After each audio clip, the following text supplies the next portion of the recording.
Boa noite a todos, sejam todos bem-vindos à reunião desta quinta-feira, 29 de dezembro, aqui no Núcleo Assistencial Ramatiz.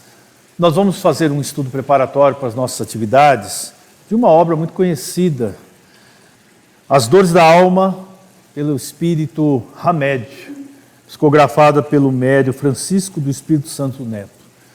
A obra trata questões relacionadas à alma humana, a lidar com os sentimentos, com os pensamentos, para que nós possamos, aos poucos, ampliar o autoconhecimento, que é a chave fundamental para a nossa melhora, nosso crescimento, para que nós possamos entrar num outro estado de consciência, onde a felicidade se torne real, permanente.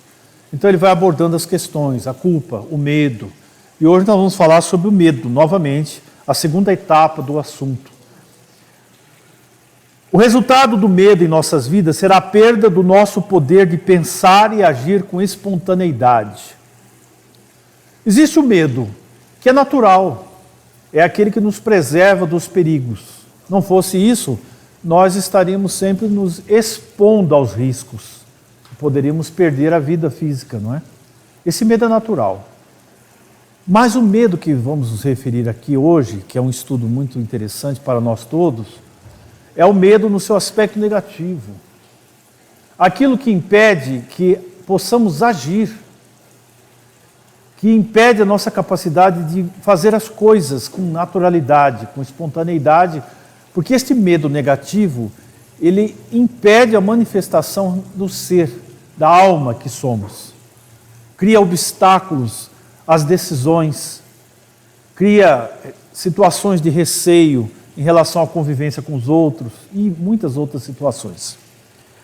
Ele faz um exemplo muito interessante. Ao lançarmos mão de uma lanterna em uma noite escura e focalizarmos determinado lugar, vamos torná-lo evidente. Quando destacamos algo, convergimos todas as nossas percepções mais íntimas para o motivo da nossa atenção. E ao examiná-lo, estaremos estabelecendo profundas ligações mentais através de nosso olhar ligado a esse lugar específico. Então ele faz um exemplo. A lanterna que ilumina um objeto no escuro, para nós se representa a atenção. O olhar da atenção. Mas vamos analisar isso. Será que se eu observar a mim mesmo, coisa que a maioria de nós não está acostumada a fazer, normalmente nós estamos focados no exterior, no mundo externo, nas preocupações ligadas ao corpo, à sustentação da vida, e sempre buscando a felicidade no campo exterior. Não está errado buscar felicidade. O grande equívoco que se comete, que nós cometemos, é buscá-la exteriormente, porque ela reside dentro de nós. Esse é o grande equívoco. Então passam-se anos e anos na tentativa de encontrar a felicidade no mundo externo. Até que finalmente a alma se volta para si mesma e percebe que onde ela está, a fonte da felicidade caminha com ela. É o contato com Deus. Não a expressão da comunhão superficial com Deus, como nós entendemos. A busca superficial, desprovida de interesse por Ele, por conhecê-lo, mas para satisfazer através dele as nossas necessidades, a solução dos nossos problemas. Essa é uma comunhão superficial com Deus. A maioria das pessoas está nesse estágio. No desespero, no momento em que os desejos surgem de realizar as coisas, pedem a Deus que as ajude a resolver ou que solucione o problema. Mas isso é o início da caminhada, é o início ainda.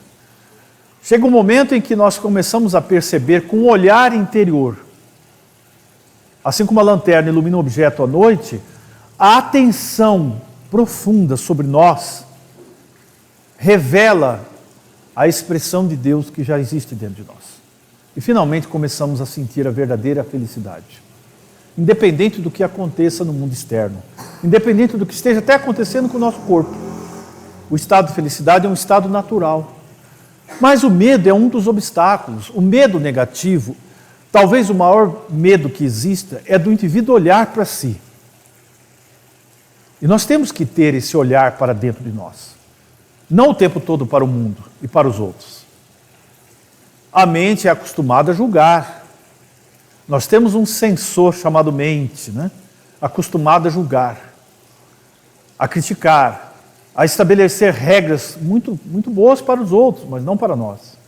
Quando nós fazemos a viagem no contrário, para dentro, nós começamos a exercitar algo que é o autoconhecimento. Mas autoconhecimento é uma coisa que exige um estado de atenção muito apurado. Normalmente, quando estamos interessados em alguma coisa, nossa atenção até se foca naquilo, como um objeto sendo iluminado realmente. Mas, a passado algum tempo, essa atenção se torna difusa, ela deixa de existir, ela se divide, ela se torna dividida. Eu estou atento aqui, mas eu estou pensando em outra coisa, e assim por diante. Não é esse tipo de atenção que revela o conhecimento interno da alma, do ser. É um estado de atenção mais puro e aprimorado, sereno, você não faz esforço, chamado percepção. Muito bem, mas qual a diferença entre atenção e percepção? A percepção é essa atenção total a algo. Então, se eu quero vencer algo dentro de mim, eu preciso reconhecer isso em primeiro lugar. Eu preciso olhar para dentro. O meu maior problema, vamos supor, seja, a maioria de nós tem esse problema, é o medo. O medo da doença, o medo da carência, o medo da solidão, o medo da morte. Há muita coisa envolvida nisso. É algo muito amplo a questão do medo. Mas como eu posso vencer isso se eu não reconheço o medo pelo meu próprio olhar? Se eu vivo fugindo dessa situação, eu vivo procurando respostas para uma coisa que eu tenho que encontrar dentro de mim mesmo. E será que ali está a resposta? Os outros sempre vão me responder o que eu estou precisando? Ou me dar uma solução perfeita para sair do problema? Não, nem sempre. A percepção é um estado de atenção total, onde você não está dividido com os seus pensamentos. Um exemplo que eu costumo citar é quando você está disposto a aprender alguma coisa na sua vida. Todos nós passamos por épocas de estudo. Aquela atenção total para dominar o conhecimento. Não era assim? Errávamos, acertávamos e de repente a atenção se tornou tão ampla que aquele conhecimento ficou simples para nós e a prática tornou natural. Será que nós conseguiríamos exercitar o mesmo tipo de atenção sobre nós mesmos? Sobre o medo, por exemplo, que sentimos. Sobre a raiva, a impaciência e tantas outras coisas que são marcas características da personalidade, mas não são a essência da nossa alma. Estão conosco, mas temporariamente essas coisas, como sombras que precisam desaparecer aos poucos. Então toda vez que eu foco a atenção e a percepção em algo, se eu focar o medo, o assunto que estamos abordando, é possível que eu possa enxergar a causa deste medo negativo dentro de mim? Sim. E isso exige uma vigilância extraordinária. Mas esse é o preço do autoconhecimento. A atenção e a vigilância sobre si mesmo. Se eu observar algo completamente, eu vou aprender sobre aquilo e vou descobrir a causa do problema. E será que o reconhecimento da causa elimina o problema? Certamente. Então vejam, a questão é que nós não queremos fazer isso. A solução está fora de nós o tempo todo. Alguém vai dar a solução.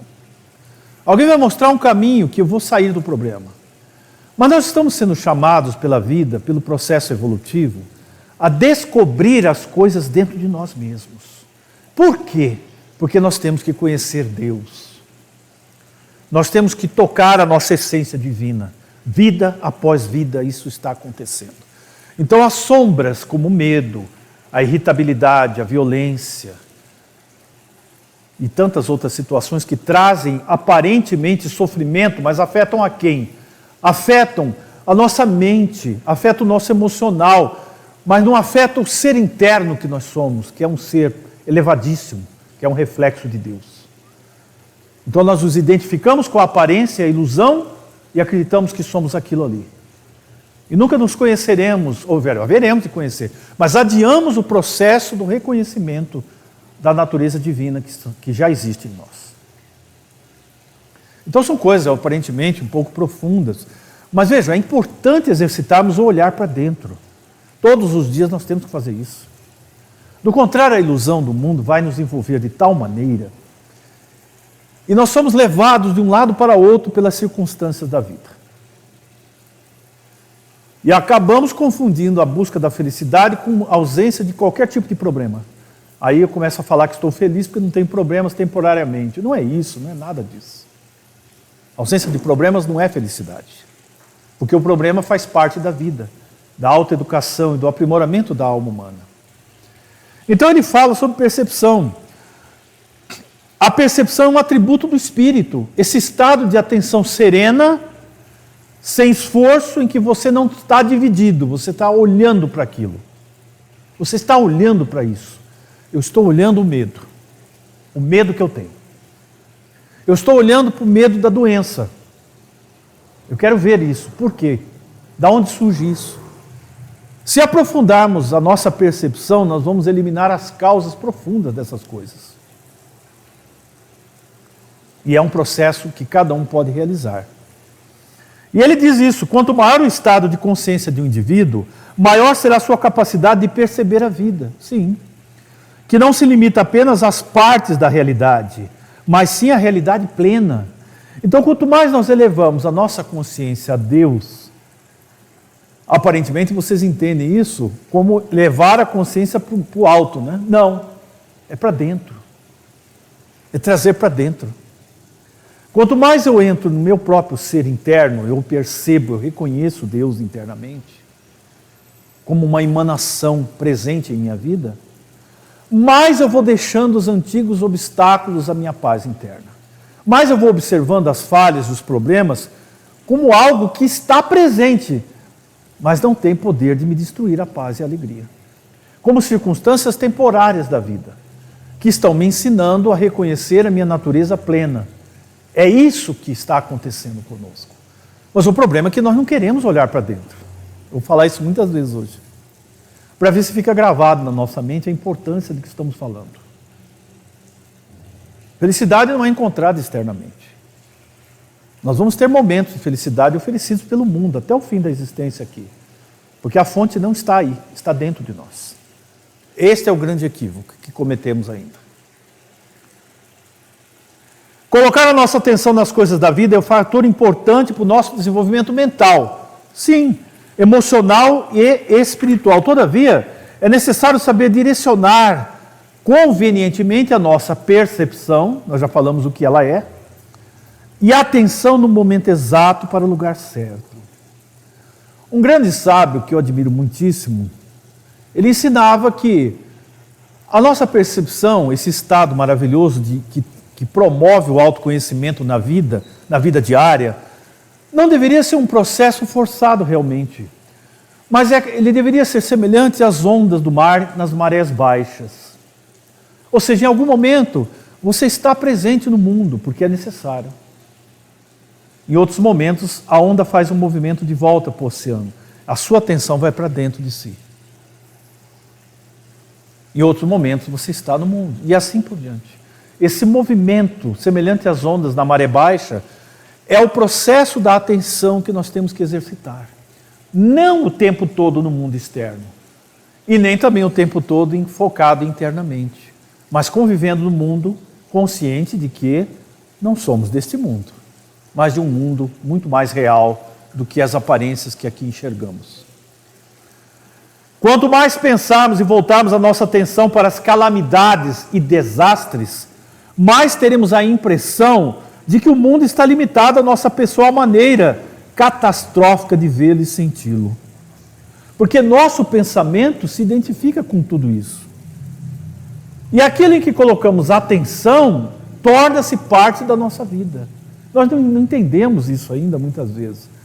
Em outras palavras, o mundo externo é o retrato exato do nosso mundo interior. Se eu não estou bem comigo mesmo, eu não vou estar bem com quem quer que seja. Se eu não estou em paz comigo mesmo, eu não encontro paz em lugar nenhum.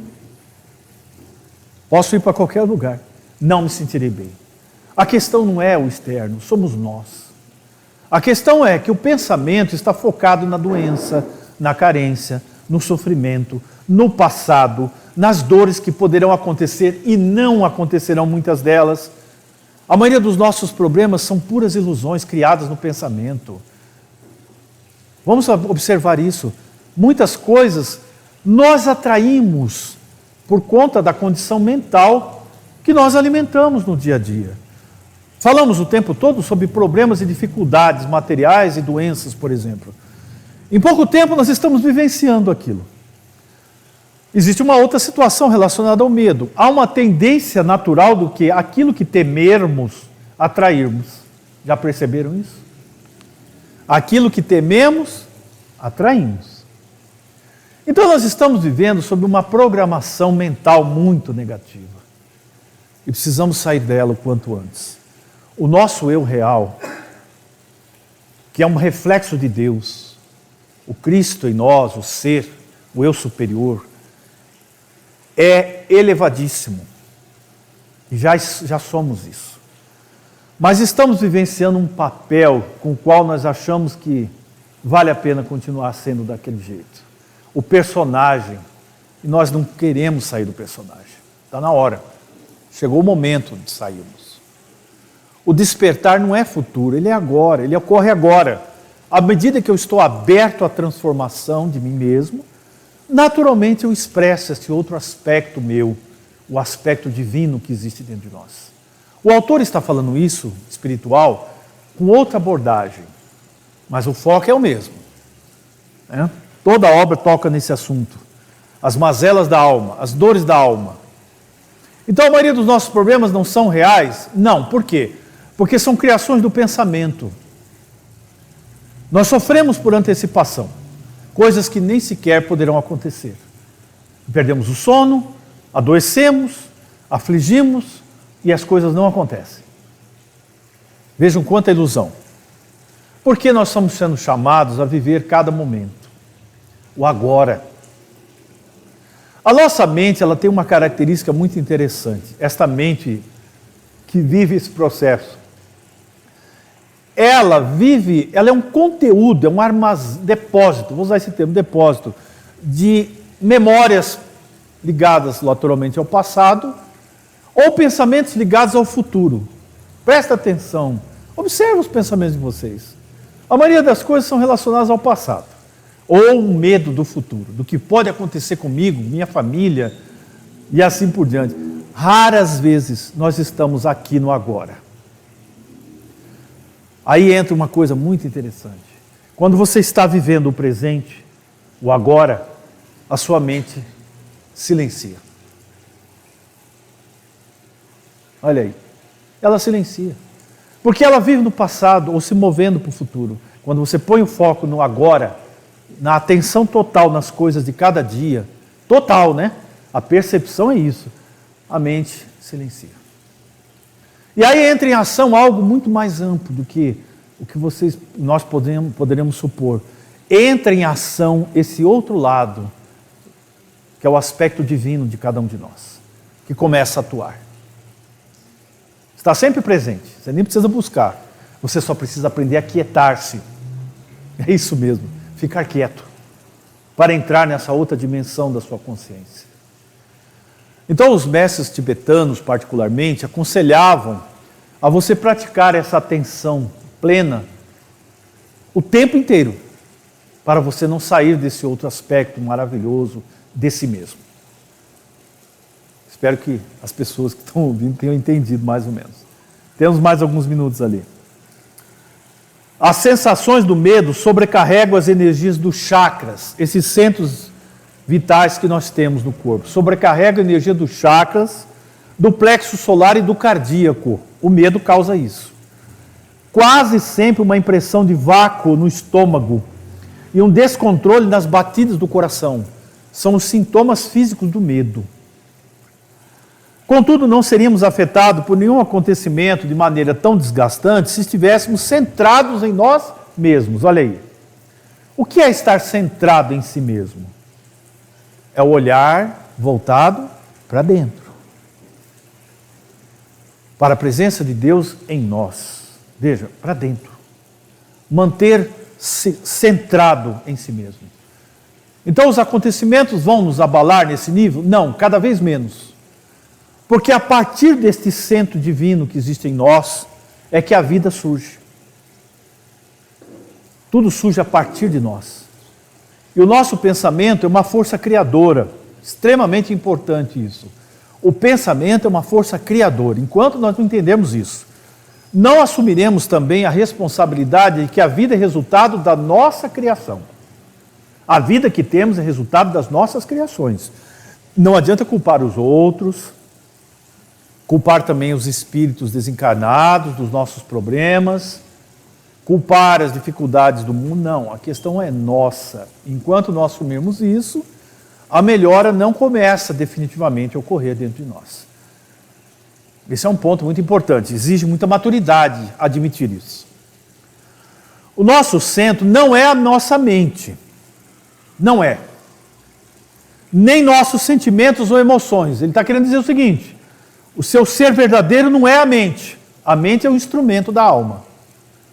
Ponto. Você também não é suas emoções e sentimentos.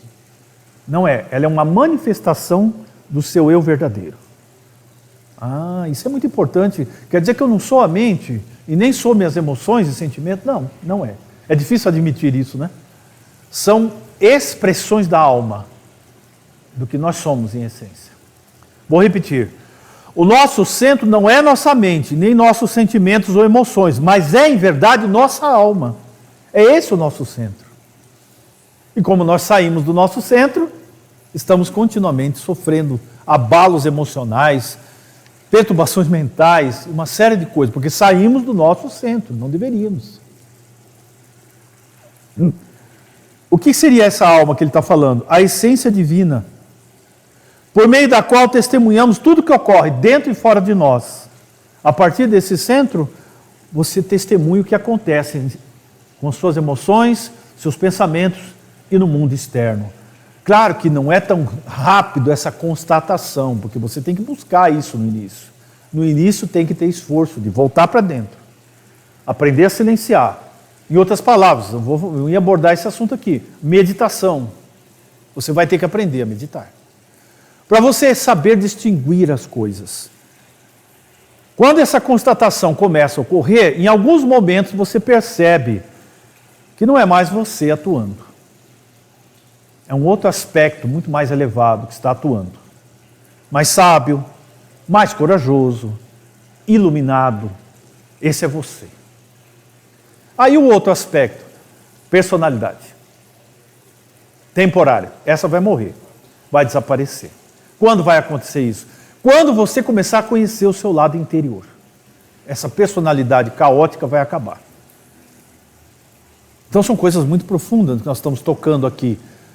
Mas é acessível o entendimento disso. A maioria das pessoas não faz ideia do que significa isso, porque elas não fazem esse processo de voltar para dentro de si. Não queremos enxergar nossos problemas, nós não queremos vê-los. Nós estamos o tempo todo suprimindo as emoções. O que é suprimir uma emoção?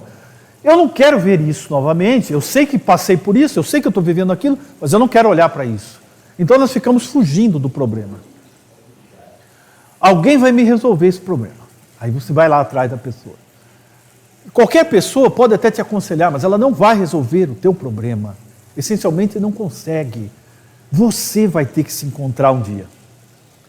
Quando começamos a constatar que somos esse centro de Deus divino em nós, as respostas começam a surgir a partir de nós. E a vida toma outro rumo. Todos os aspectos da nossa vida, eles tornam-se iluminados por uma consciência mais iluminada, que nós estamos nos tornando isso. Em outras palavras, é como voltar para casa. Você andou muito, viajou muito, sofreu bastante, aí um dia alguém fala para você, agora vai para casa. Acabou, você volta para casa. E ali você vai permanecer dali para frente. Terminando então, cada um vê o universo das coisas pelo que é. Sim, o problema é que nós enxergamos o mundo com os olhos da nossa mente. A nossa mente é cheia de conteúdos do passado, cheia de condicionamento, de memórias ruins. É um juiz. Já repararam? Presta atenção. A nossa mente como que ela é. Ela faz isso o tempo inteiro. Como é que você quer aprender algo sobre si mesmo se você está escravo dos pensamentos negativos? Você nunca vai conseguir se enxergar. E esse constatar-se, perceber a si mesmo, é fundamental, porque é isso que é o preço da tua liberação, da sua felicidade plena. Mas enquanto você está preso no pensamento julgando os outros e a si mesmo, você nunca vê a coisa. O medo, você vai ver ele, mas você vai querer mexer na questão. Você tem que ver. Quando uma coisa é exposta, ela desaparece. Espiritualmente é assim que funciona. Toda ilusão desaparece quando ela é exposta pela luz. A ilusão desaparece quando ela é exposta. Mas enquanto você não ver o medo, nós estamos trabalhando a questão do medo, mas isso poderia ser levado para muitas outras questões da alma. Enquanto eu não ver o problema em si e da onde ele surge, eu não estou livre. Vai voltar. Terminando então, vemos o mundo e as criaturas segundo o nível de desenvolvimento da consciência que vivemos. Eu enxergo os outros, enxergo o mundo com os olhos da minha mente. Acontece que cada um está num nível de consciência. Alguns estão num nível muito baixo, extremamente materialista. A gente costuma falar assim, o fulano vê tudo na base do preto no branco. Se não for assim, para ele não funciona. O outro está num nível de consciência mais elevado, ele já tem sentimentos diferentes. Ele vê outra dimensão, que aquele ali não está vendo. E assim nós estamos vivendo, cada um num nível diferente do outro. A maioria de nós não está no mesmo nível de consciência. Quanto maior esse nível, mais estamos centrados e vivendo estáveis e tranquilos. Quando a pessoa chega nesse ponto, ela aprende a descansar internamente na presença de Deus. Ela constatou que isso. Então, mesmo que as coisas em volta estejam muito difíceis, ela tem um centro de paz e equilíbrio, que ela acessa através do silêncio, da observação de si mesma. Então, as coisas vão estar acontecendo ainda, os problemas vão diminuir? Diríamos que não, os problemas continuam, fazem parte do processo da nossa melhoria, não é? Mas a nossa forma de ver os problemas, ela muda a partir daí. Porque o nosso nível de consciência está mais alto. Aprender a focalizar e a desfocalizar nossas crises, traumas, medos, perdas e dificuldades, bem como os acontecimentos desastrosos do dia a dia, dando-lhe a devida importância, regulando o tempo necessário, a fim de analisá-los proveitosamente. Ele está querendo dizer, aprendendo a observar as ocorrências, dando a atenção necessária, mas não se permitindo sofrer tanto pelos acontecimentos, nós vamos aprendendo as lições. Esse dia eu citei uma frase aqui numa reunião, que não era minha, que todo problema tem uma causa. Se você quer eliminar o problema, descubra a causa. Elimine a causa e o problema vai desaparecer. É um exercício de observação de nós mesmos. Todo problema tem uma causa. Essa causa precisa ser entendida, eliminada. Do contrário, os problemas vão continuar existindo. A questão é que a maioria de nós não reconhece que o problema está dentro de nós. A causa está aqui dentro. Terminando agora definitivamente, teremos metas sempre adequadas e seguras que favorecerão nosso progresso espiritual. Não devemos jamais subestimá-los ou ignorá-los. Cada situação que passamos, cada dificuldade no trabalho, no relacionamento, na família, tudo é experiência com o endereço certo. Nós precisamos aprender algo ali. É ali que nós estamos aprendendo. A maioria de nós não aceita as circunstâncias. Ou melhor dizendo, a maioria de nós não aprende com as situações. Passa um tempo, nós estamos repetindo os mesmos problemas, as mesmas coisas.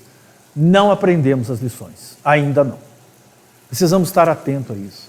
A palavra karma, ela tem um significado muito amplo, né? É uma palavra sânscrita. Mas as pessoas não entendem o que significa karma. O karma, na verdade, significa uma lição que não foi aprendida. Essa lição poderia ser aprendida pelo amor, não pelo sofrimento. Mas a maioria de nós aprende pelo sofrimento. Ainda é assim. Muito interessante pensar nisso. E ele termina. Lembremos-nos de que, entre aspas, a beleza não está somente nas flores do jardim, mas antes de tudo, nos olhos de quem as admira. ou seja, no reconhecimento daquilo que é verdadeiro. Muita paz a todos, que Deus nos abençoe.